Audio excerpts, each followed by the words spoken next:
ದಾವಣಗೆರೆ ಬಿಜೆಪಿಯಲ್ಲಿ ಬಂಡಾಯದ ಬಿರುಗಾಳಿ ಎದ್ದಿದೆ. ಅಲ್ಲೋಲ ಕಲ್ಲೋಲ. ಜಿಎಂ ಸಿದ್ದೇಶ್ವರ ಮತ್ತು ಶಾಸಕ ಬಿಪಿ ಹರೀಶ್. ದಾವಣಗೆರೆ ಬಿಜೆಪಿಯಲ್ಲಿ ಬಂಡಾಯದ ಬಿರುಗಾಳಿ, ಅಲ್ಲೋಲ ಕಲ್ಲೋಲ. ಜಿಎಂ ಸಿದ್ದೇಶ್ವರ ಮತ್ತು ಶಾಸಕ ಬಿಪಿ ಹರೀಶ್ ನೇತೃತ್ವದ ಬಂಡಾಯ. ಜಿಲ್ಲೆಯ ಅಸೆಂಬ್ಲಿ ಎಲೆಕ್ಷನ್ ಅಭ್ಯರ್ಥಿಗಳ ಹೆಸರು ಘೋಷಣೆಯಿಂದ ಕಿಚ್ಚು ಎದ್ದಿದೆ. ಹೊನ್ನಾಳಿ ಕಾರ್ಯಕ್ರಮದಲ್ಲಿ ಹೆಸರು ಘೋಷಿಸಿದ್ದಂತ ಬಿಎಸ್ ಯಡಿಯೂರಪ್ಪ ಚುನಾವಣೆಗೆ 2 ವರ್ಷ ಇರುವಾಗಲೇ ಯಡಿಯೂರಪ್ಪರಿಂದ ಸಂಭಾವ್ಯರ ಹೆಸರು ಘೋಷಣೆ. ಬಿಎಸ್ ಯಡಿಯೂರಪ್ಪ ಘೋಷಣೆಯಿಂದ ಭಿನ್ನ ಮತದ ಬಿಕ್ಕಟ್ಟು ಸೃಷ್ಟಿಯಾಗಿದೆ. ವಿಜೇಂದ್ರ ಯಡಿಯೂರಪ್ಪ ಬಣದ ವಿರುದ್ಧ ಅತೃಪ್ತರ ರೋಷ. ಇದು ಏಕಪಕ್ಷೀಯ ನಿರ್ಧಾರ, ಇದು ಶೋಭೆ ತರಲ್ಲ.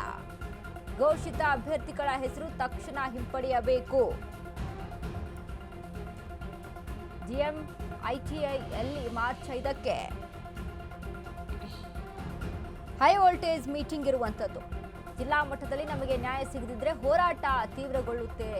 ರಾಷ್ಟ್ರ ನಾಯಕರನ್ನ ಭೇಟಿ ಮಾಡಲು ಸೈ ಎಂದ ಟಿಕೆಟ್ ಆಕಾಂಕ್ಷಿಗಳು. ಹೊನ್ನಾಳಿ ಶಾಂತರಾಜ್ ಪಾಟೀಲ್, ಜಗಳೂರಿನ ಎಚ್ಪಿ, ಚನ್ನಗಿರಿಯ ಎಚ್ಎಸ್ ಶಿವಕುಮಾರ್, ಮಾಯಗೊಂಡದ ಶ್ಯಾಮ್, ಹರಪ್ಪನಹಳ್ಳಿಯ ನಂಜೇಗೌಡರು ಸೇರಿ ಬಿಜೆಪಿಯ ಅನೇಕರು ಬಂಡಾಯ ಎತ್ತಿದ್ದಾರೆ. ದಾವಣಗೆರೆ ಬಿಜೆಪಿಯಲ್ಲಿ ಬಂಡಾಯದ ಬಿರುಗಾಳಿ, ಅಲ್ಲೋಲ ಕಲ್ಲೋಲ ಎಲ್ಲೆಡೆ ಸಹಿತ. ಜಿಎಂ ಸಿದ್ದೇಶ್ವರ ಮತ್ತು ಶಾಸಕ ಬಿಪಿ ಹರೀಶ್ ನೇತೃತ್ವದಲ್ಲಿ ಬಂಡಾಯ ಇರುವಂಥದ್ದು. ಜಿಲ್ಲೆಯ ಅಸೆಂಬ್ಲಿ ಎಲೆಕ್ಷನ್ ಅಭ್ಯರ್ಥಿಗಳ ಹೆಸರು ಘೋಷಣೆಯಿಂದ ಕಿಚ್ಚು. ಈಗಾಗಲೇ 2023ರ ಎಲೆಕ್ಷನ್ನಲ್ಲಿ ಕೂಡ ನಾವು ಗಮನಿಸಿ ನೋಡಿದಾಗ ಅಲ್ಲೂ ಸಹಿತ ಬಿಜೆಪಿಗೆ ಎಲ್ಲಿ ಹೊಡೆತ ಬಿತ್ತು ಅಂತ ನಾವು ಗಮನಿಸಿ ನೋಡಿದಾಗ ಅಲ್ಲಿ ಹೊಸಬರಿಗೆ ಅವಕಾಶ ಕೊಡಬೇಕು ಅನ್ನುವಂಥ ನಿಟ್ಟಿನಲ್ಲಿ ಹಳೆಬರನ್ನ ಕಡೆಗಣಿಸಲಾಯಿತು. ಸೊ ಆ ವಿಚಾರಕ್ಕೂ ಕೂಡ ಸಂಬಂಧಪಟ್ಟಂತೆ ವಿಧಾನಸಭೆ ಎಲೆಕ್ಷನ್ ಅಲ್ಲಿ ಕಳೆದ ಬಾರಿ ಬಿಜೆಪಿಗೆ ಭಾರಿ ದೊಡ್ಡ ಮಟ್ಟದ ಹೊಡೆತ ಕೊಟ್ಟಿರುವಂಥದ್ದು. ಹೀಗಾಗಿ ಅಲ್ಲಿ ಕಾಂಗ್ರೆಸ್ 136 ಸೀಟ್ಗಳನ್ನು ಗೆಲ್ಲುವುದಕ್ಕೆ ಚಾನ್ಸಸ್ ಆಯಿತು. ಬಟ್ ಈಗಲೂ ಸಹಿತ ಅದೇ ರೀತಿಯಾಗಿ ಆಗುತ್ತಾ ಅನ್ನುವಂಥ ಪ್ರಶ್ನೆ ಒಂದು ಕಡೆ ಆದರೆ ಈಗಾಗಲೇ ಬಂಡಾಯದ ಹೊಗೆ ಇಲ್ಲಿ ಆಡ್ತಾ ಇರುವಂಥದ್ದು.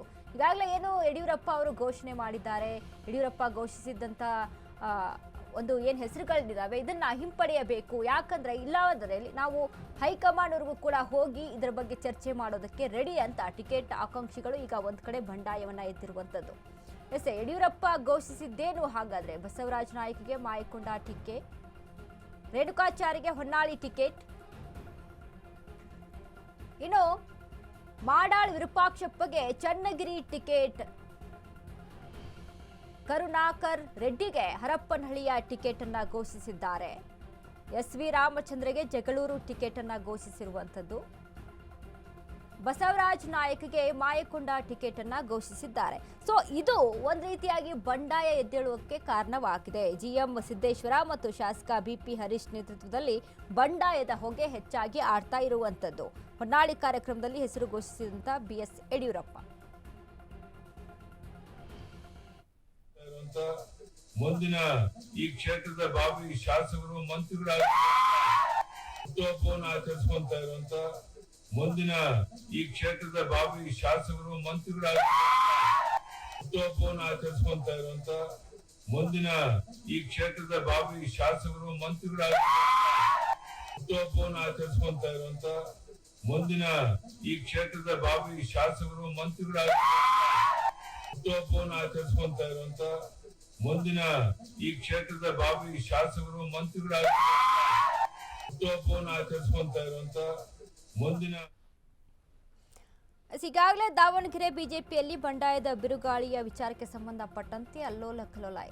ನಾವಿಲ್ಲಿ ಗಮನಿಸಿ ನೋಡಬೇಕು, ಯಡಿಯೂರಪ್ಪ ಅವರು ಹಿರಿಯರು, ರಾಜಕೀಯವಾಗಿ ಸಾಕಷ್ಟು ಅನುಭವ ಉಳ್ಳಂಥವರು. ಈ ರೀತಿಯಾಗಿ ಇಂಥ ಒಂದು ಸಂದರ್ಭದಲ್ಲಿ ಬೇಕಾಗಿರ್ಲಿಲ್ಲ ಅನ್ನುವಂಥದ್ದು.